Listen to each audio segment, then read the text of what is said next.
No episódio de hoje, família, falaremos do mercado de DeFi, ou seja, do mercado de finanças descentralizadas. Eu acredito que o mercado como um todo, não só DeFi, como NFT e o mercado das criptomoedas, está melhorando. Então, nós entenderemos o que está acontecendo com esse nicho específico do mercado das criptomoedas em relação às movimentações recentes do Bitcoin. Tudo isso logo após a vinheta, eu te encontro já já. Bom, família, agora sim, sejam muito bem-vindos a mais um episódio da Liga Cripto com vocês. Mário, muito prazer, caso você ainda não me conheça. Se você ainda não é inscrito no canal, se inscreva agora, ative o sininho e deixe as suas notificações ligadas para ficar por dentro de todas as atualizações que a gente traz aqui diariamente sobre o mercado cripto. E caso já conheça o nosso trabalho, já deixa aquele like que a família Liga agradece profundamente. Bom, família, entrando direto aqui no gráfico mensal do Bitcoin, a gente pode perceber que muito provavelmente, a gente tem aqui mais o dia 31 ainda para o fechamento, ou seja, o domingo, que vai ser o dia de postagem desse vídeo, mas no sábado a gente está com uma margem aí de aproximadamente quase $2.000, de diferença para que a gente ainda, no caso de uma situação um pouco mais pessimista, de uma correção do Bitcoin no dia de domingo, a gente ainda consiga fechar a nossa vela mensal acima da média móvel de 50 períodos. E isso vai ser um ponto importante para o sentimento do mercado como um todo. Já entrando aqui no gráfico semanal do Bitcoin, a gente pode perceber que a vela dessa semana, estamos no sábado e fecha domingo às 21 horas, também possivelmente será fechada acima da média móvel, aqui no caso do gráfico semanal, média móvel de 200 períodos, ou seja, 200 semanas.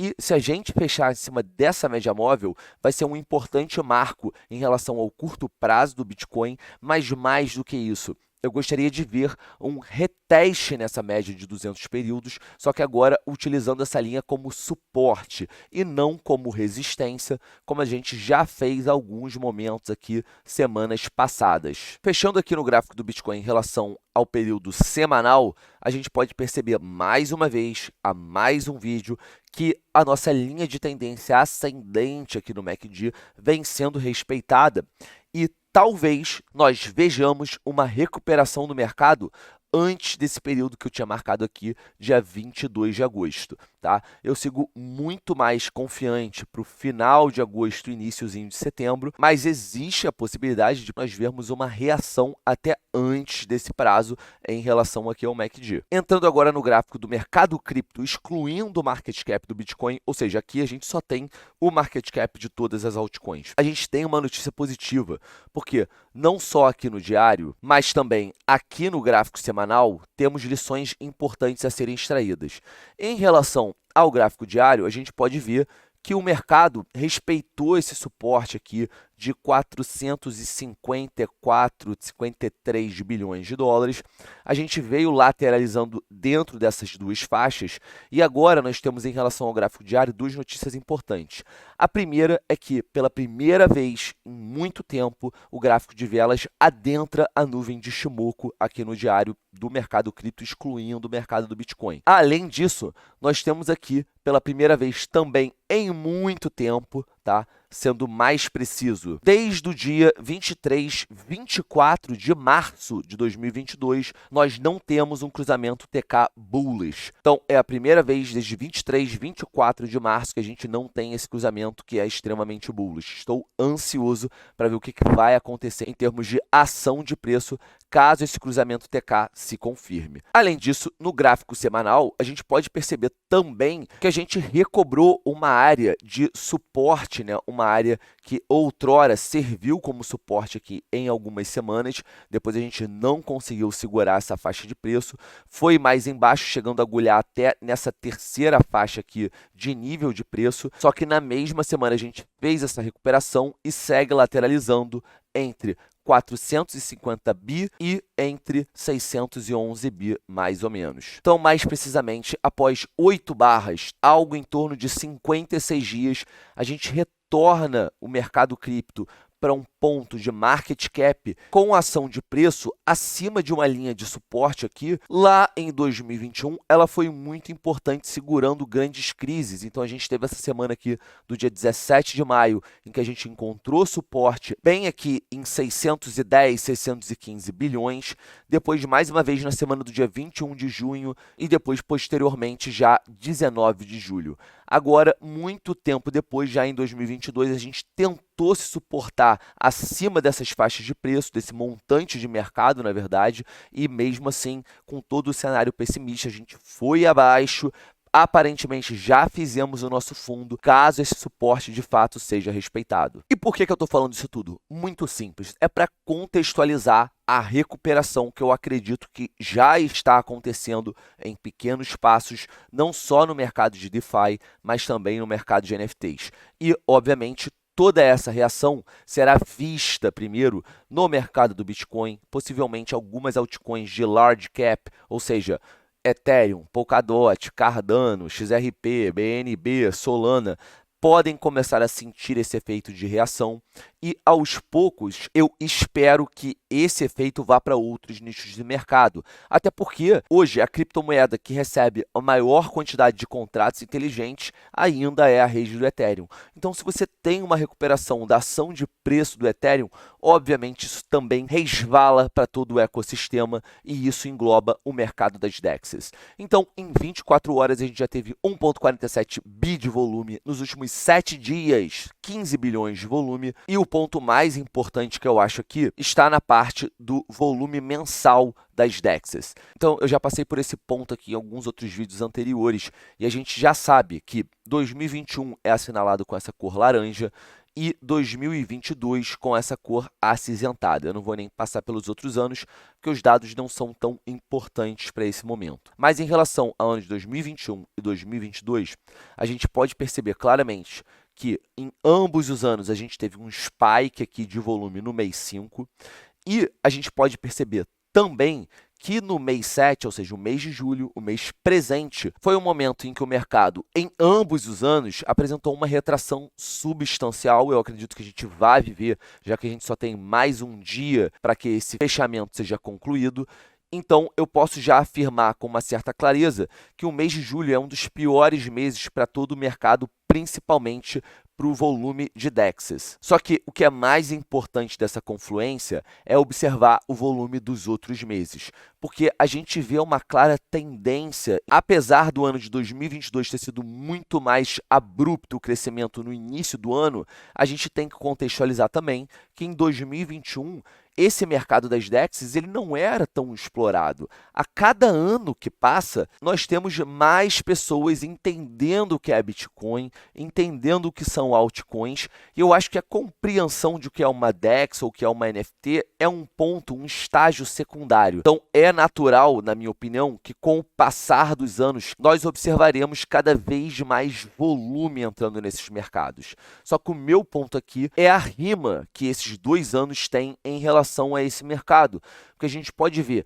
que desde o início do ano aqui, no ano de 2021, a gente vem observando um crescimento, que tudo bem, a gente teve esse mês 3 aqui que não foi tão bom quanto o mês de fevereiro, mas no mês 4 a gente já observou novamente um crescimento, o mês 5 um ano excepcional em termos de volume, e depois no mês 5 a gente observa ali para o meio do ano uma queda de volume geral, para que no restante do ano a gente tenha uma melhora desses números. E o que a gente fez no mês de 2022 foi exatamente isso. A gente começou o início do ano muito animado, um start com um volume até bem acima do normal. Depois a gente viu a queda desse volume e eu acredito que isso aqui tenha sido por conta do que estava acontecendo no mundo. Caso contrário, eu acho que a gente ainda veria bons volumes nos meses posteriores a janeiro. E aqui no mês 5, a gente também teve uma barra de volume muito interessante, mas já no mês 6 e no mês 7, a gente viu esse volume reduzir substancialmente, acompanhando também uma tendência aí do ano de 2021.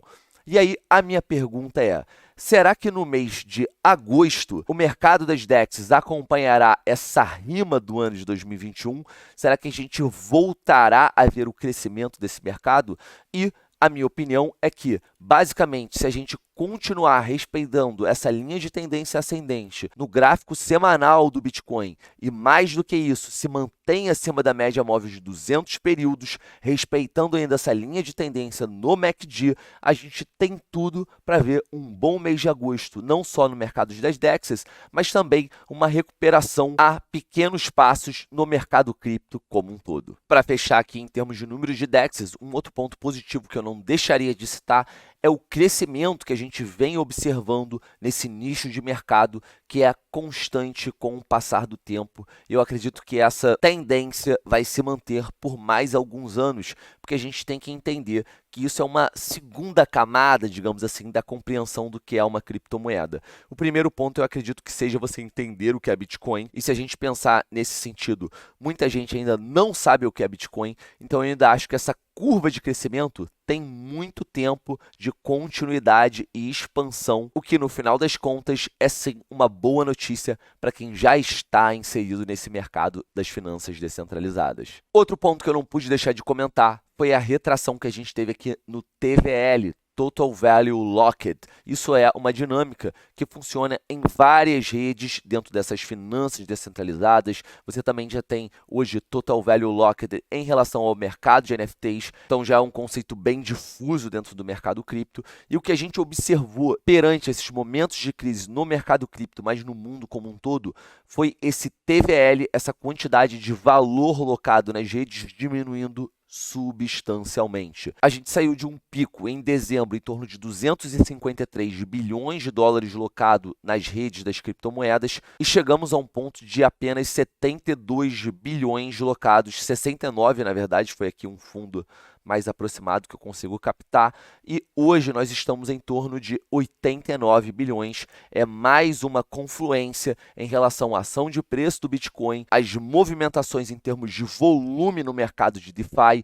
no mercado de NFTs também, apesar de eu não passar por esses números hoje, e mais uma vez em relação ao TVL, a gente também já pode ter visto um possível fundo, e para mim, sinceramente, é uma questão de tempo para que esse mercado volte a performar como anteriormente já brilhou. Para fingir de or, não existe nenhum conselho financeiro nesse vídeo, eu vou te falar as 3 plataformas que têm o maior número de volume, ou seja, o maior número de trocas no final das contas, e se você tem grandes trocas, você tem uma rede sendo bastante utilizada, e é isso que a gente quer ver para que tenha uma reação positiva de preço em algum momento. Então nós temos em primeiro lugar a Uniswap, que já está na sua V3, se eu não me engano, da plataforma, e é sim a número 1 há muito tempo do mercado DEX. A OneInt hoje já ocupa a segunda posição, é a minha queridinha, com 29.151 número de trocas nos últimos 7 dias. E a ZeroX em terceiro lugar, com 16.763 trocas. E, sinceramente, isso é opinião pessoal. Qualquer uma dessas 3 plataformas eu gosto bastante, sendo que a minha preferida dessas 3 é a OneInt, porque além de ser uma DEX, ela é também uma DEX Aggregator, ou seja, ela mostra para você todas as opções disponíveis no mercado de DEX e você pode escolher a melhor condição possível, não só em termos de taxa, mas também em termos de preço daquele criptoativo que você deseja. Último recado, família, já aqui na plataforma do Token Metrics, é em relação à dominância do Bitcoin. Então, hoje a gente tem a dominância do Bitcoin em torno de 39%. Ele já esteve, se eu não me engano, na semana passada ou no início dessa semana em torno de 40%. A gente está vendo a redução dessa dominância, mas em qualquer momento em que o Bitcoin vá reagir, é natural que a gente observe um crescimento da sua dominância, já que é a criptomoeda não só mais famosa, mas é a criptomoeda que está em destaque em termos de valorização de mercado. Então, naturalmente, os olhares e os investimentos tendem a ir primeiro ao Bitcoin nesse instante. Nós temos também um bullish breakout, batendo um recorde aí do mês de 2022, possivelmente, com 78%. Então, cada vez mais o mercado vai recuperando a sua confiança. E, além disso, a gente tem o Bull and Bear, Fear and Greed aqui do Token Metrics, com 15%, que é uma recuperação que quase deixa fora dessa faixa vermelha, que é a faixa mais bearish do mercado, a faixa mais preocupante, de maior temor, de maior instabilidade. E há muito tempo a gente não sai dessa faixa vermelha, vai ser uma recuperação também importante em termos de sentimento. E, por fim, a gente vê hoje a pontuação desse indicador de Bitcoin versus Altcoin Season muito aqui em cima, já que a gente tem aos poucos essa recuperação no sentimento do mercado. Naturalmente, o Bitcoin, nesses momentos, ele passa algum tempo lateralizando, é comum, e nisso o mercado cripto, a parte das altcoins, excluindo o mercado do Bitcoin, também ganha confiança. Então foi por isso que, na minha opinião, a gente viu aqui um spike nesse indicador de Altcoin Season, mas tomem cuidado, porque em algum momento a gente vai ver uma reação do Bitcoin mais assintosa, isso vai fazer com que a sua dominância aumente, e aí, naturalmente, a gente já vai ver esse indicador de Altcoin Season também diminuindo, porque a gente vai começar a Bitcoin Season, e é aqui que eu espero que o mercado comece a sua recuperação de fato. Bom, família, esse foi o episódio de hoje. Eu espero de coração que vocês tenham curtido. Se curtiram, deixa aquele like. Para fechar, eu já deixo o recado aqui que nós temos inúmeros benefícios te esperando no Linktree da Liga Cripto. É só aqui embaixo na descrição desse vídeo você encontra benefícios para a criação da sua conta, para plataformas de alavancagem, bônus, desconto em taxa, descontos para sua hardware wallet, para você guardar os seus criptoativos de fato com segurança. Então, seja na Cashforte, seja na Brasil Eletrônicos, você tem inúmeros benefícios aqui no Linktree da Liga Cripto e eu não deixaria de conferir se fosse você. Grande beijo, grande abraço e até o próximo vídeo, família. Fui!